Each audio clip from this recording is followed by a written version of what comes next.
Cyprus. Following the last 6 successful online public lectures since 2020, the 60th series continues our weekly virtual meetings on Zoom for the academic world and the general public, with invited speakers focusing on the archaeology of the Mediterranean from the Ionian Sea and the Aegean to Cyprus. 5 of our lectures, as well as a book presentation this Wednesday, will take place in hybrid form.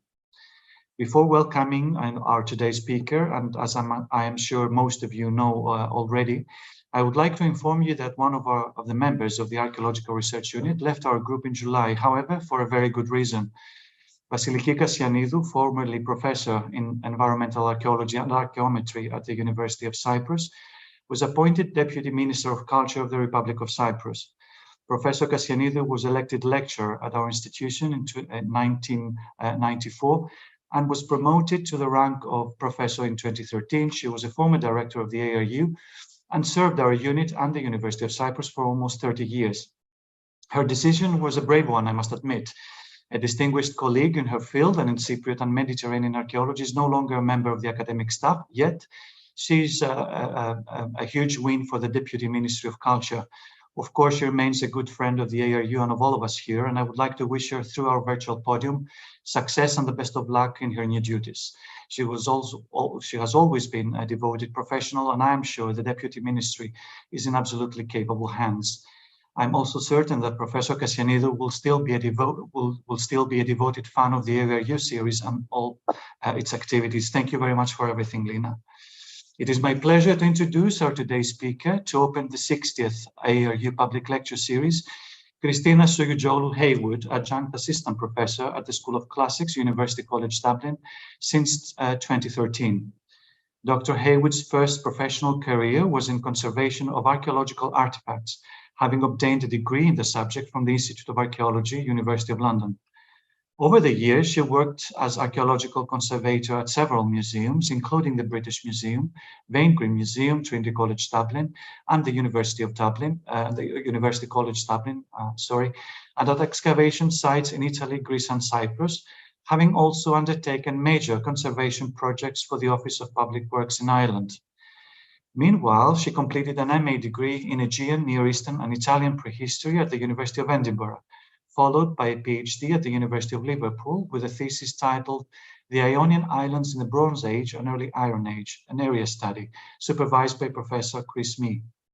From 1995 to 2013, she held a full-time position of college lecturer and curator of the Classical Museum at the School of Classics, University College Dublin, and was head of school in 2008 to 2009.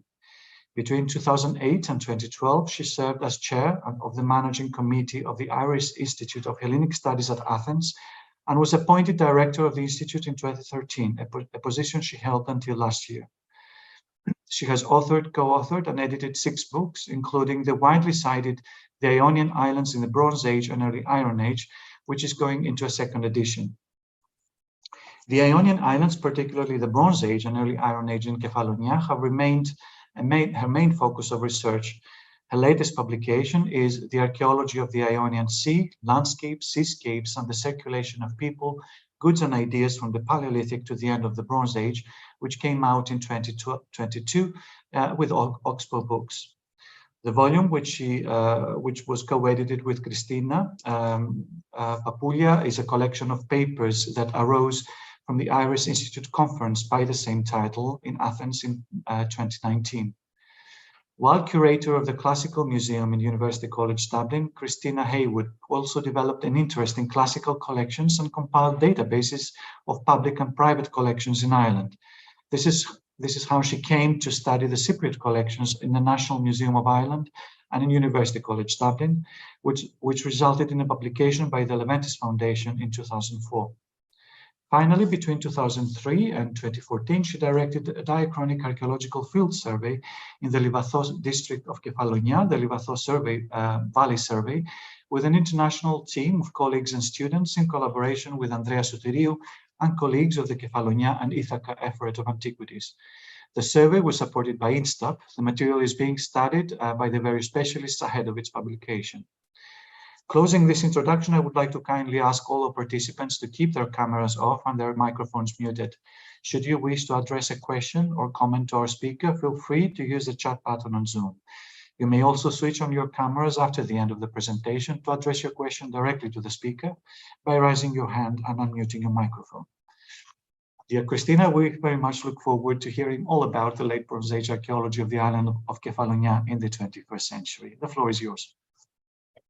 Thank you so much. Thank you for inviting me, Thanasi, to this, to deliver a lecture in this series that I was so impressed goes into its 60th public lecture series now. And I quickly, the last minute, I updated the heading here of my first slide to the 60th from 59th after we had to postpone, of course, the lecture last March.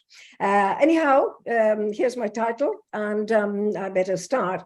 Kefalonia is the largest.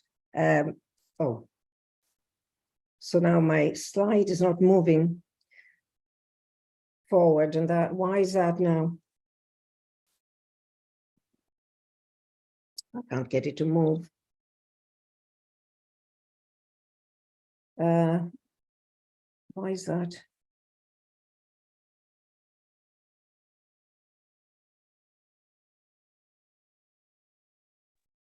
All right, so Kefalonia, as we know, is the largest of the Ionian Islands, of the island chain. It is facing the Gulf of Patras to the east, and it's exposed to the open Ionian Sea to the west. It is a limestone island. I think this is not working. Why is that? Sorry. Yeah, I have to press it on. Okay. It's a limestone island with a geology, as seen in this very simplified geology map, consisting predominantly of older Cretaceous limestones in red and younger Pliocene calcarenites in green. The island is very fragmented and compartmentalized by way, on the one hand, of its sinuous coastlines, and on the other hand, the enormous mountain chain, which forms the spine, from all sides of which extend the different body parts of the island. Archaeological investigations by professional archaeologists started in the third quarter of the 19th century.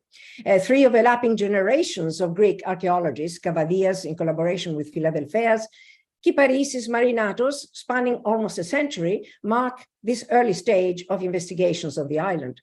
Their work was generated and stimulated by the interest at the time of Homeric archaeology, in other words, the search for Homer's Ithaca and Odysseus's home. The investigations on Kefalonia took place in parallel with and with the same aims as explorations on the other Ionian islands, Ithaki and Lefkada in particular, by Greek, German, and British archaeologists. The dates here that you see, the dates under their names, are dates of, that each of the excavators excavated on the island. Most of the investigations on Kefalonia were funded by businessman Adrian Gerkop and his wife Ioannita de Jong, fervent believers that Homeric Ithaca was to be identified with Kefalonia. Adrian published his theories in 1908 in his Ithaque la Grande, which remains popular. As you can see, it was reprinted in 2015. Unfortunately, these early excavators were often kept away from the excavations themselves by important administrative duties in the Archaeological Service or excavations in other parts of Greece, which meant their findings were poorly recorded and published. We have to single out Marinatos, who as a young man in the 1930s was personally involved and did publish his early excavations, albeit inadequately by today's standards, and also included thoughtful interpretations of his findings. Unfortunately, he left unpublished his post-World War II excavations and left no diaries at all of any of them. Now, to explain part of the title of my lecture, I regard Homeric archaeology as a culture historical approach, as in particular at the time I'm referring to, it aspired to find on the islands evidence that would match the cultural models and patterns of human behavior imported from the core areas of the Mycenaean world, such as palace and Wannax-based states, major architectural and engineering projects, etc., combining them with reference in the Homeric poems and historical interpretations of Homer. To be sure, although these excavators dabbled with the possibility of Homeric realities, they interpreted faithfully the archaeology, and we owe to them to have brought to light the largest part of the funerary landscapes of the late Bronze Age on the island, by doing so preventing any future looting that has plagued the island in the modern age, and to have retrieved numerous items of portable material culture, vases, bronzes, small finds, with which, despite the losses, with increased research, we can now date and interpret. From the 1970s onwards, the Greek Archaeological Service has put order to the archaeology of the island through numerous rescue excavations, and insofar as the late Bronze Age is concerned, added a small number of new but important burial sites and a couple of settlement sites too. And this map combines the sites excavated before in blue and after in yellow, 1970. Triangles outlined in yellow are cemeteries where one or two new tombs have been added since 1970. Survey archaeology started in 1991 with a Danish-Greek archaeological project. It was an extensive, not a systematic survey. A large area of the east and southeast of the island was explored, focusing particularly on the historical periods and built remains from the historical periods. Some finds first or late Bronze Age artifacts were identified, as well as chip stone assemblages, and the work was published in 2 volumes. Another brief systematic survey was conducted in 2004-05 on the Paliki Peninsula by Kostas Bonias of the Ionian University in collaboration with the EFRET. It did not bring to light any new Bronze Age evidence. I'm not going to refer to these surveys. Recently, geological and geoarchaeological projects have also been undertaken on the island, but are not relevant to the present discussion. In 2003, we started a systematic diachronic survey from prehistory to the Venetians under the aegis of the Irish Institute of Hellenic Studies at Athens in collaboration with the 35th EFRET of Prehistoric and Classical Antiquities under Andrea Sotiriou. The project area was the district of Livathor, an area that combines lowland and upland landscapes between the mountain and the sea, which of course was the main area of the known Bronze Age funerary landscape. We followed standard methodology of systematic pedestrian collection surveys. The fieldwork seasons were short, the teams small, however, so the primary survey lasted for 5 years and the overall fieldwork 10 years. The study of the finds is in progress in view of the publication of the results. I will refer to the survey from time to time during the presentation. At this point, I feel the need to further clarify my position vis-a-vis the subtitle of my lecture. I hope that I do not give the impression of condemning the cultural historical approach in archaeology outright. After all, where would we be without artifact typologies, pottery classifications, and the definition of cultural traits that make up civilizations, such as the Mycenaean in point here? The cultural historical approach is what archaeologists have always done unconsciously, and as Gordon Childe, father of the cultural historical approach, stated, archaeologists interpret their findings on the balance of probabilities, and this has always been the case and continues to be the case. Also, cultural historical archaeology has moved away from its reliance on generalizations and common sense conclusions about human behavior, for which it has been criticized. I believe that in part this is due to the influence of alternative archaeologies, which have developed in the meantime, social archaeology, contextual archaeology, and approaches based on scientific analysis, among others. Contextual archaeology, in particular, which looks for networks of associations around any one object type or object or feature, and does not look for unitary culture or type, would be particularly useful in the case of Kefalonia. The difficulty with contextual archaeology, however, is that it depends on many and robust data. And this is something we are very short of in Bronze Age Kefalonia. Our data sets are incomplete, insufficient, damaged, not available or not readable due to looting, earthquakes, poor preservation, incomplete excavations, and last but not least, lack of publication. I have said enough about this, though. I'm not a theoretical archaeologist. This is not a theoretical paper, but I feel that if we want to go beyond the descriptive and begin to address complexity in our analysis of the Bronze Age society of the island, we could do much worse than apply some contextual thinking, at least in our interpretations, along with traditional archaeology. And that has actually been the approach of also other colleagues recently.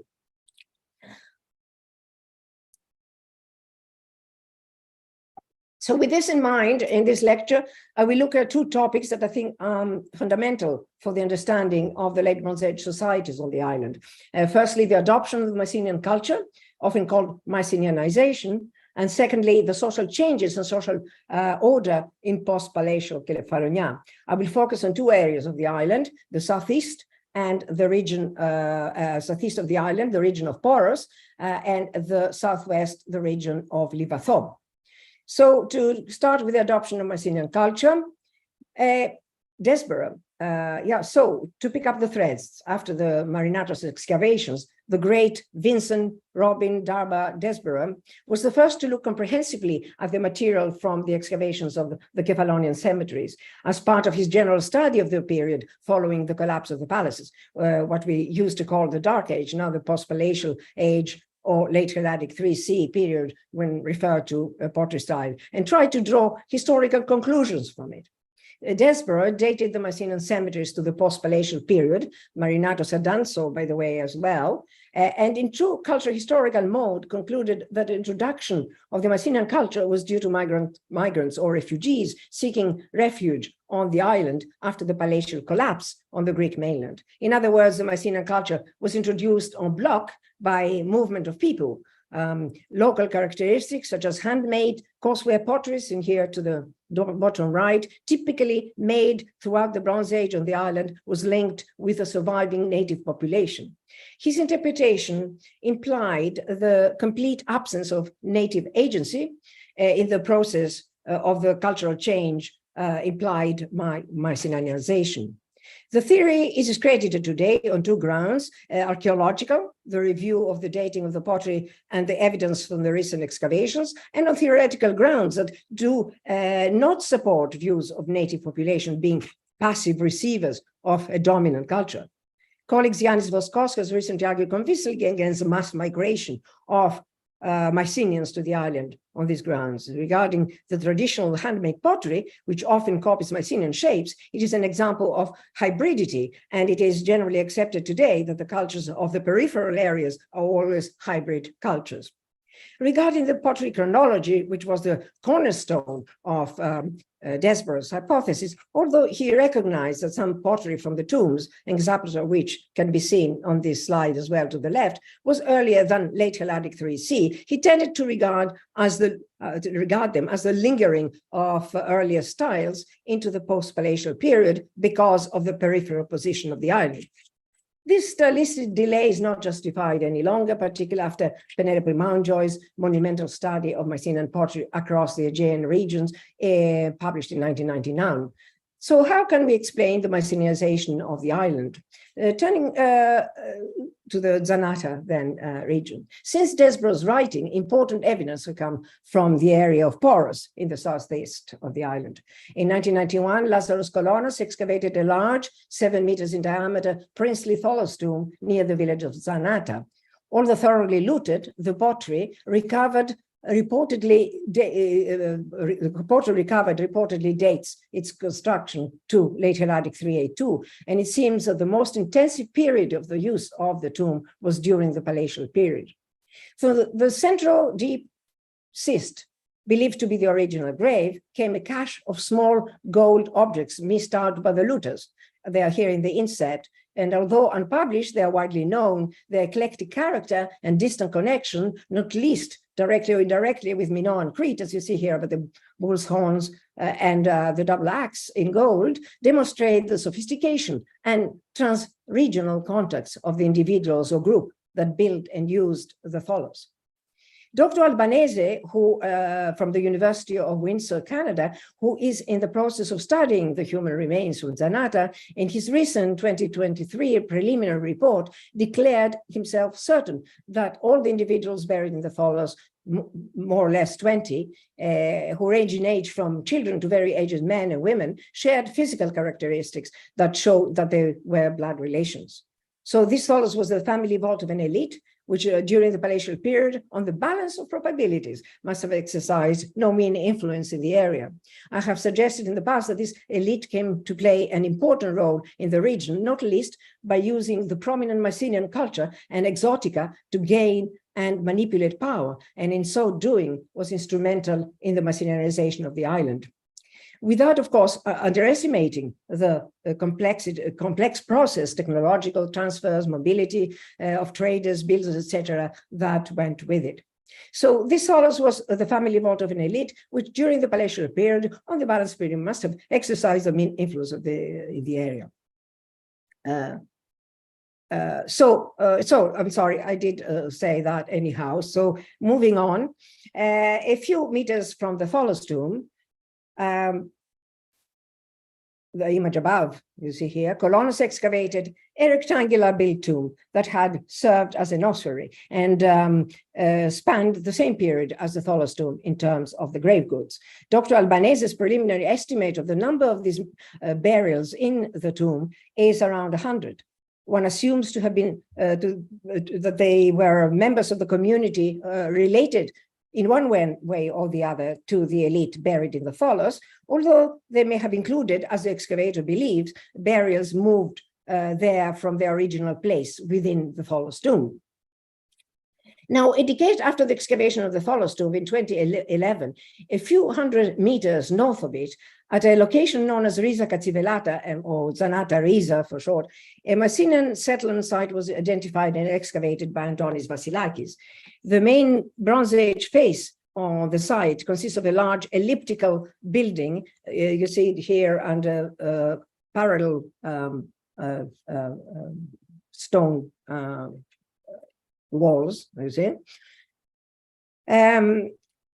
So the main Bronze Age here is this large building with its interior divided into 4 rooms by stone partition walls. Dr. Vasilakis dates its construction in the late Helladic 2B to late Helladic 3A1 period, and therefore the building predates the construction of the tholos tomb. But like the tholos, it was used for the duration of the palatial period. Dr. Vasilakis calls the building a megaron because of its interior spatial organization, but stresses that it was not a palatial building, but rather a rural agricultural type establishment. In his preliminary reports, he has stated that the finds are not what one would expect from a core Mycenaean site on the mainland. Although Mycenaean pottery, such as Kilikis, are present, the traditional local handmade pottery and characteristic regional types, for example, the wishbone type handle, are well in evidence. It's also important for our discussion that under the foundation of the megaron, the excavation revealed Middle Bronze Age deposit. I believe that this site, when published, will turn out to be very significant for our understanding of Mycenaeanization on the island and the role of local agency in the process. We do not here have a new site founded necessarily by any new people or outsiders, but rather evidence of continuity and the adoption of new cultural features in progress. But given the earlier date of this site, can we still maintain that the elite were prime movers in the Mycenaeanization of this region, of the island in any case? Well, turning to Zanata Borzi and the slide at the top again, and specifically to the ossuary beside the tholos tomb, I'm tempted by the hypothesis put forward years ago by Nicholas Papadimitriou in his study of the type of Mycenaean tomb called the built chamber tomb. He was the first to identify the Zanata ossuary with its side entrance, typical of the type, as a built chamber tomb, not as a shaft grave or a cyst grave. On the mainland, these built chamber tombs span the period of transition between the late Middle Bronze Age and the early Mycenaean period, though. Papadimitriou suggested that the Zanata tomb may have been, the built tomb may have been an earlier tomb, predating the construction of the Tholos tomb, and that it was emptied and reused as an ossuary when the Tholos was built. This is a very interesting suggestion. Since these type tombs, as were in the Mycenaean world, were elite tombs, this is likely to have been the case also in Kefalonia, to have been the tomb then of a prominent individual or group, contemporary or perhaps even earlier than the Zanata Riza Megaron. Therefore, we may still speculate on the possible role of an elite in the introduction of the Mycenaean culture. We just need to move the process at an earlier stage. Now, moving to the district of Livathor, there's no clear evidence here that predates the late Helladic 3A2, therefore the Palatial period. All the main cemeteries of the chamber tombs, except the Akata, have produced a small number of late Helladic 3A2 or late Helladic 3B vases that now we can date, like Desborough, to precisely this period. Typically, these tombs, the tombs which pottery comes from, are small, typically at Masarakata, where you see the red squares, they are small tombs. The pottery recovered are small closed shapes. You see here also more of the hybrid pottery to the right, also that the product of a fusion of the local and important Mycenaean cultural traditions, which Desborough based, of course, as I said, his theory of the surviving local population, as opposed to the Mycenaean settlers. As I already said, hybridity in material culture is an integral part of peripheral culture. It can mean different things and depends on many factors. In our case, to put it briefly, it encapsulates the new island identity, which preserved traditional ways, but embraced both the new technologies and the cultural diacritics of the new imported Mycenaean culture. The first chamber tombs in the Livathor cemetery are those of the first Mycenaeanized communities here in this district. How does Mycenaeanization in this region compare with the porous region? Well, among the funeral landscape, predominantly of chamber tombs, one site, the site of Kokolata Kangelises, stands out as exceptional.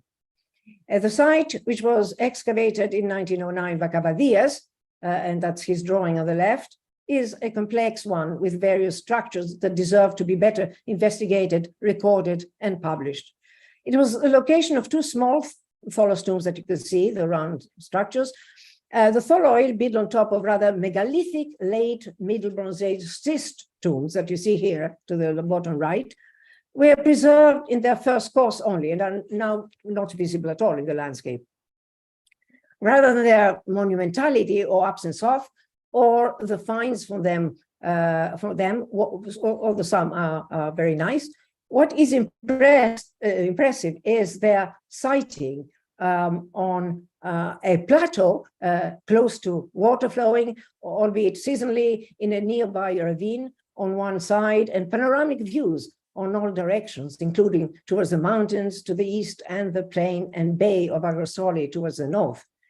We walked this area as part of our Livathor Valley survey in 2004. Apart from the scatter of Mycenaean kiliges, we collected across all terraces below the site numerous fragments of small and large, mainly corseware vessels going back to at least the early Bronze Age. They had survived in spite of the intensive cultivation in modern times. The plateau, therefore, must have been of significance, perhaps the site of some ritual even, the same for many centuries before the erection of the Tholos tombs, or even the mid-Bronze Age schist graves. Very likely it had become a lieu de mémoire by the time the self-aggrandizing petty elites built their tombs during the Palatial period in parallel with the elites of Zanata.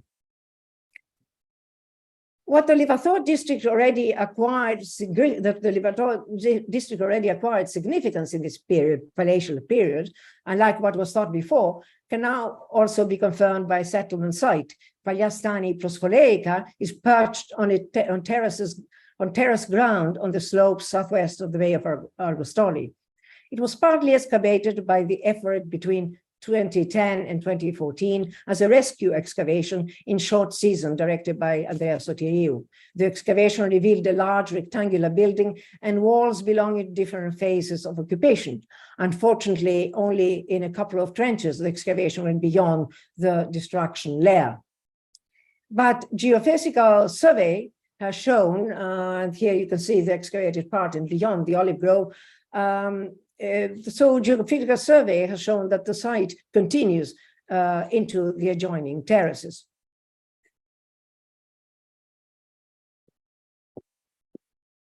The excavations produced a large volume of pottery, which I have been charged to study. Like in the tombs, we also have the traditional handmade pottery here.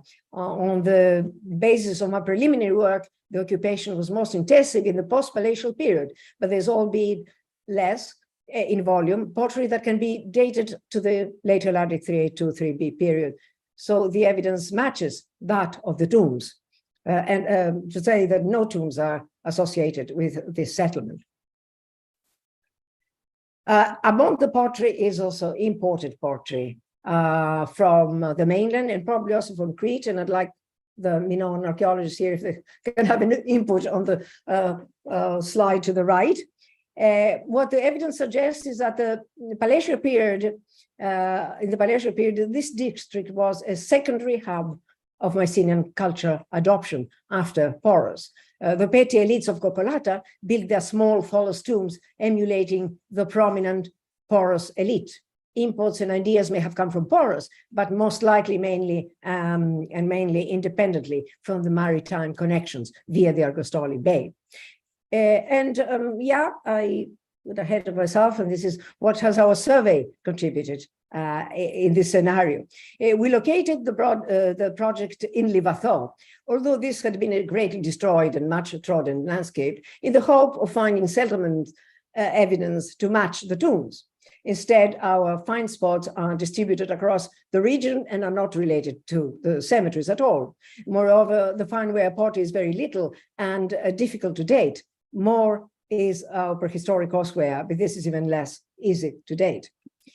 The only late Bronze Age site of interest here was located in the outskirts of the modern village of Pesada, at the limits of our research area, an area without previous Mycenaean evidence and also remote from the known tombs. Intensive clearance of the site for cultivation by mechanical means in recent times had unfortunately completely destroyed the site.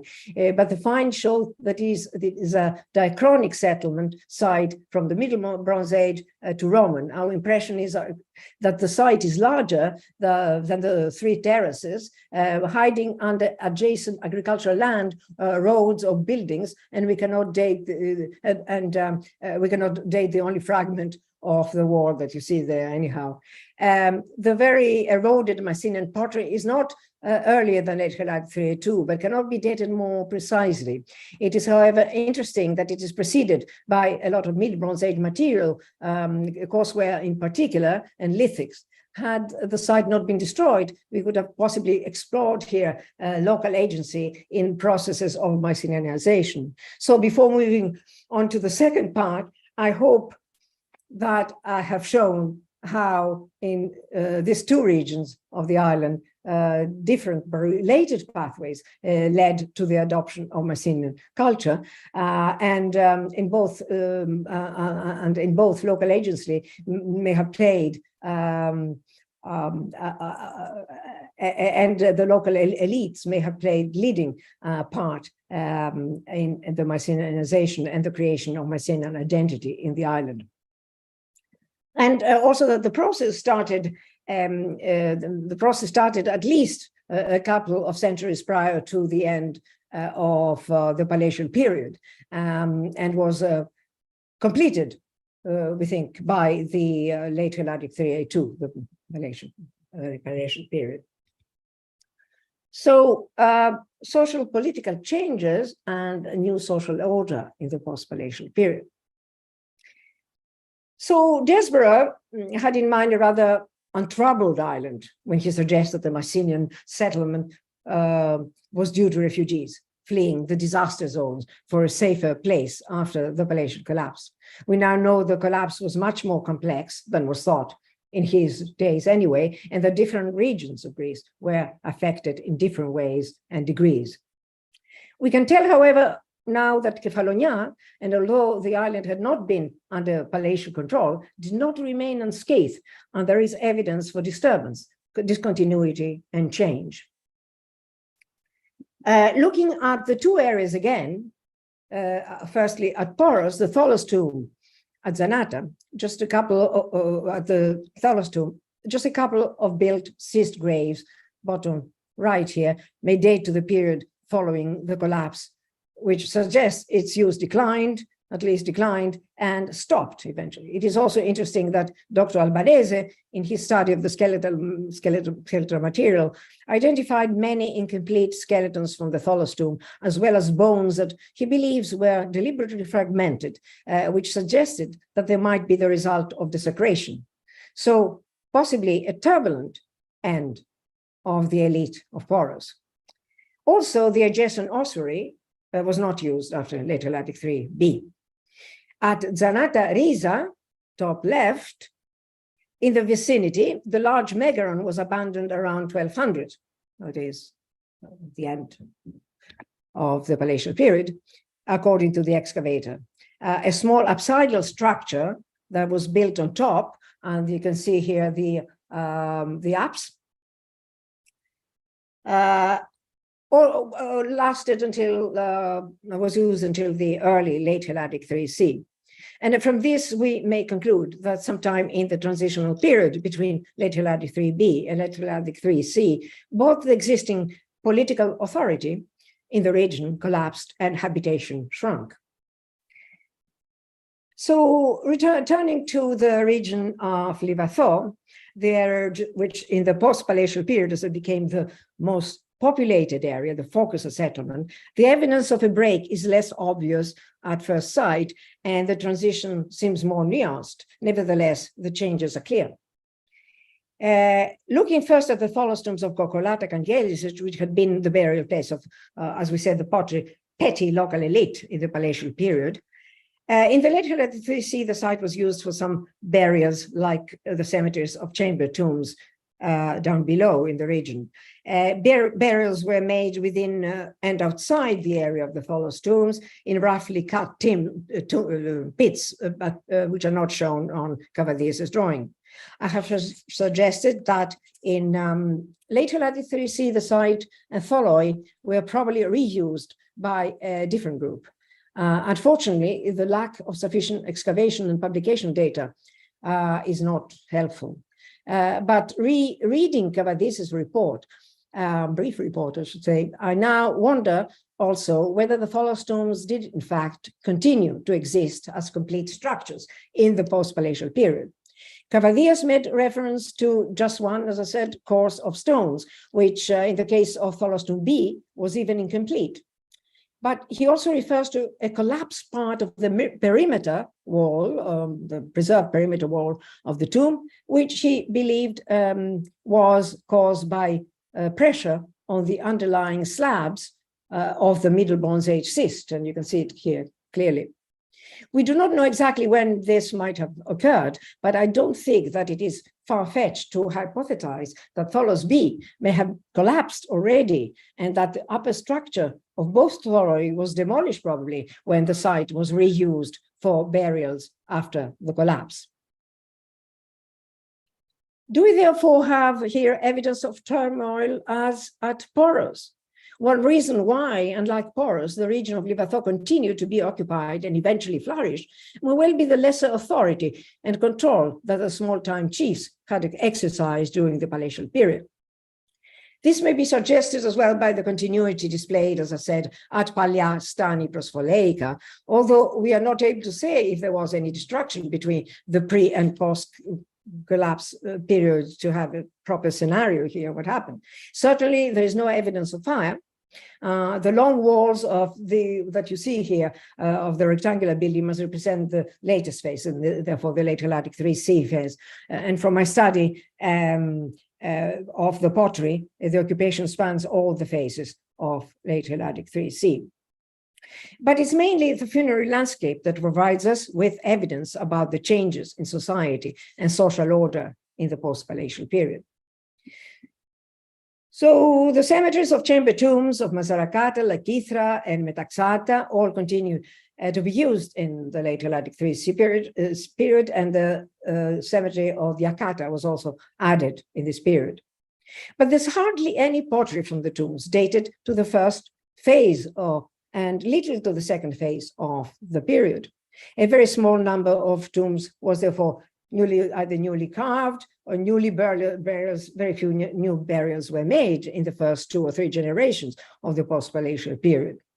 This confirms, I think, what I said about a period of instability, certainly not a period of growth in the early stages of is documented in the early stage of late Helladic 3C. So a period that would have been a period of readjustment and realignments in the society that must have taken place at that time.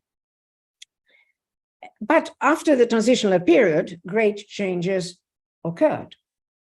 These are reflected very obviously in the construction of very large tombs with an enormous capacity.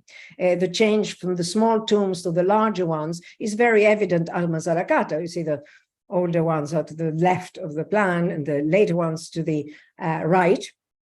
A new type of tomb also, very importantly, was introduced, which has been called the cave dormitory tomb. It was a planned and measured tomb with up to 10 to 12 very deep burial pits, some reaching over 2 meters in depth. On the slide that you see, the tomb on the right it was 6 meters wide, and the roof could not anymore be supported at some stage. We don't know when it had collapsed. Another settlement here, the Lakithra settlement that you see here, also has, like all the cemeteries have actually this cave dormitory tombs. And at Lakithra, an earlier tomb that had become probably carved in late Helladic 3B was, as you can see, enlarged. It was kept, but it was enlarged. As Professor Chris Mee had pointed out to me several years ago, the large size of the tombs shows the long-term expectations of the group. I thought a lot about the reason for this development in Kefalonia, and I think that the most likely explanation comes from resilience in the face of stress, and that the larger the group, the more resilient it is. That it comes, the explanation comes from anthropology, and the basic concept in anthropology is to say that small groups, such as a nuclear family, lack resilience in the face of stress, and that the larger the group, the more resilient it is. So the enlarged social unit in Kefalonia, which is implied, the large social units are implied by these large tombs that were organized around linear descent or some other way, we don't know, were then formed in response to the stress created by the collapse, but also possibly in response to climate change.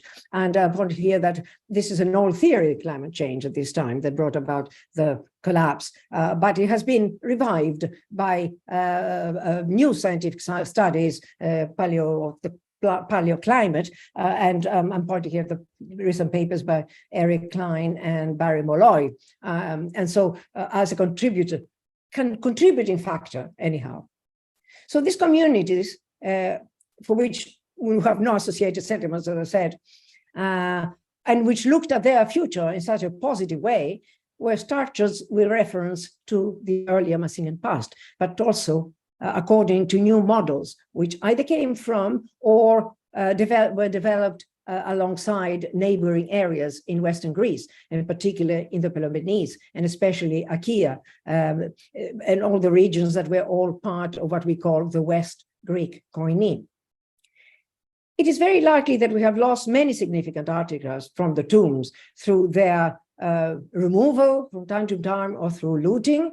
This, along with the confusion of skeletal remains and grave woods in the tombs, also hamper our interpretations. However, in recent years, colleagues Yannis Moschos, Yannis Voskos, Odysseas Metaxas, Massimo Cultraro have had a valuable input in the interpretation, mainly by way of contextual thinking. I'm here going to highlight some of the salient characteristics of these post-palatial communities in Livathou. Firstly, the elevated position of the warrior within the communities. Now, small weapons such as knives or javelin heads have a wider distribution, but the sword, in combination with the spear in particular, is rare, and so is any ceremonial warrior equipment. At Lakithra, the only sword comes from a cave dormitory tomb Alpha and was found in the same pit as a spearhead, which was ritually killed. See here. Marinatos also identified a mass of organic matter in the same pit, which is not illustrated, as the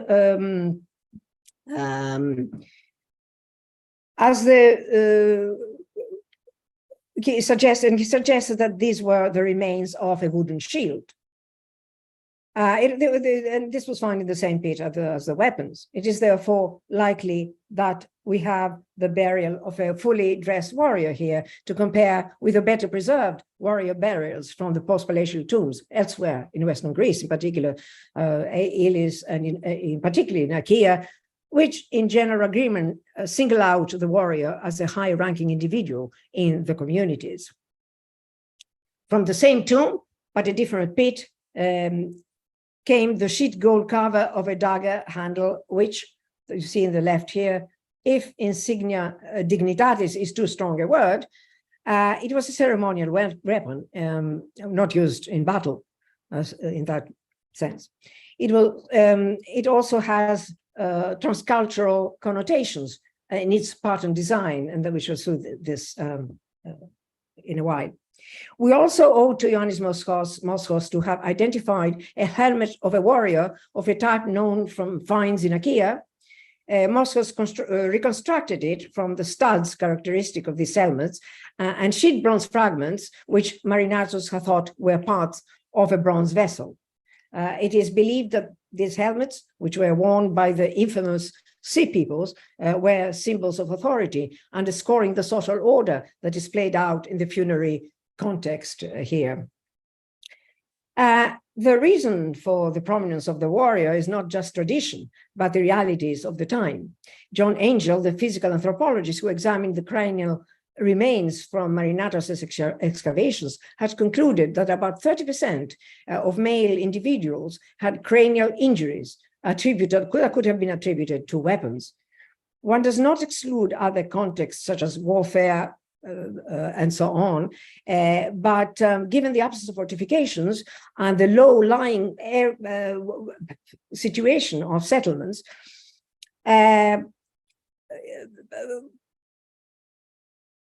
which would suggest otherwise threat from outsiders or from the land or pirates from the sea, we might assume that these communities were not without internal rivalries or conflicts between them. Another characteristic of this society was a noticeable hierarchy of wealth between the communities, different communities, judging always from the tombs and their contents, and the different ways of playing out status in the death ritual within communities and between communities.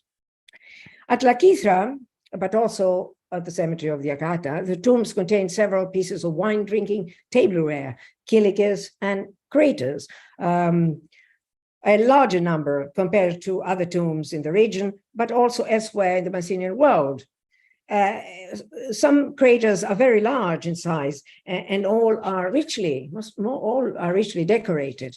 Most certainly were commissioned as grey goods. And I'm saying this with some confidence because comparing their decoration, potting and style generally with what we find in what we have found in the Pagliastani settlement site, which are decorated only with bands or very simple decoration.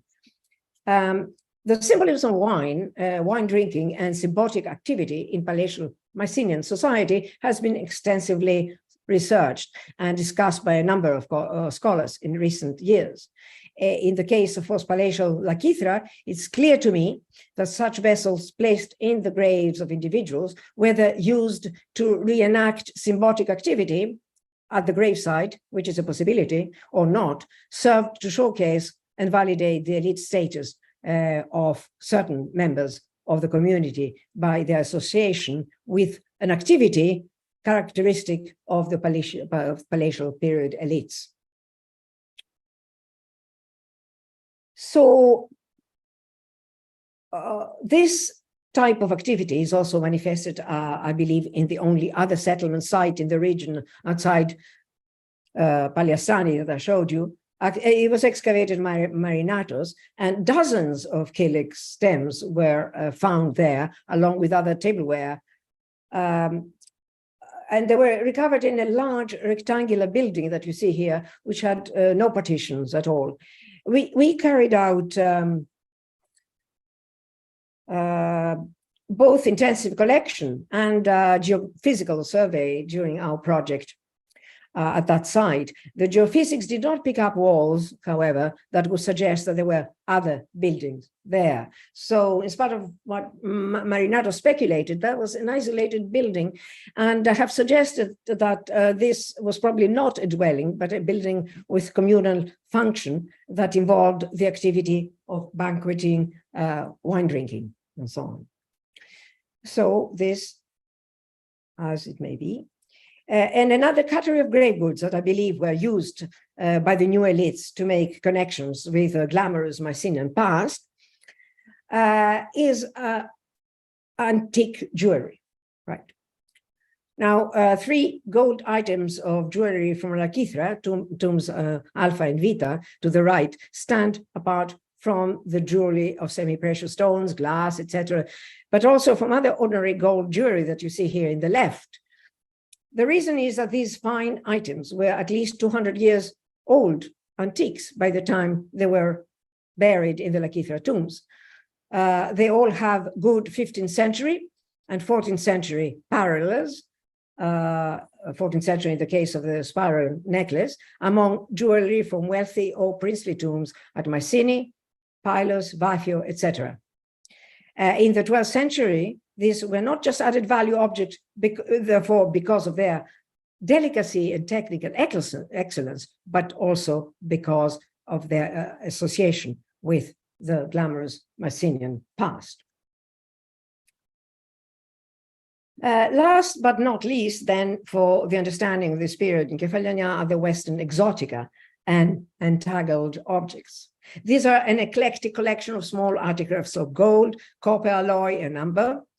And what these Western exotica have in common is the fact that either by their manufacture, type, or iconography, or all 3, they can be traced to the Italian peninsula, though ultimately several have connections further north. The reason why they are usually referred to as unfilled bronzes. A clear origin in Northern Europe is, of course, that of the Baltic amber, dozens of which was found in the tombs. And you can see here a very bad photo. In fact, there have not been photographed, and a lot of the amber from the tombs has actually disintegrated. Importance has been placed to the so-called Tiryns beads that you see there, which were manufactured in the north of Italy. The Western exotica are not unique to Kefalonia, as well known. They are found in the tombs of other contexts in wider Aegean, but not least in the tombs also of the Western Achaea. Their biographies may be different in each case, but their inclusion in a person's burial must surely symbolize the importance placed by the society to the cross-Adriatic connections, be they commercial, cultural, technological, or interpersonal. Some of these exotica are found in tombs with weapons. For example, at La Quithra, Alpha, the gold-covered dagger handle that we saw here and we see here was found with an Italian bronze razor to the right and Tyrins-type amber beads. Sailors and tradesmen in this period in the Adriatic would have come from all levels of the communities and all regions of the wider Aegean world, as we well know. Now, and including then, I also believe from Kefalonia. And we saw here the association with weapons of some of these exotica. So I have suggested that the sailor, long-distance traveler, may also have been part of the identity of the warrior, as we have seen in the person of Odysseus, for example, and Menelaus in the Homeric, and even Menelaus in the Homeric poems. But, and I'm nearly finished here, over and above the characterization of personhood that these objects show, the connections with the Adriatic, for the connections of the Adriatic, the Balkans, and Europe, their significance in it is more important, of course. They show that this region was connected with the Adriatic for other reasons, and this is resources and materials, and because they which originated from these regions or traveled through these regions, and referring here particularly to metals, and which would have traveled in the form of ores or finished goods. I have to stop here then. These resilient communities that we've seen that flourished in Livatho did not last more than a century. They may all have disappeared from the landscape nearly simultaneously around the third quarter of the 11th century, in fact. The reasons for this and what followed is another story and for another day. Thank you very much. And that's the weapons, actually, yeah, never mind, imported from the Adriatic. Thank you. Thank you, Christina. Thank you very much for this truly fascinating presentation, not just for the reading or rereading of the archaeology and material culture of the island of Kefalonia, but also for touching upon hot topics such as native agency, hybrid cultures in the periphery, the Mycenaeanization, of course, of the island of Kefalonia and of other islands. There is so much, I'm sure, that to discuss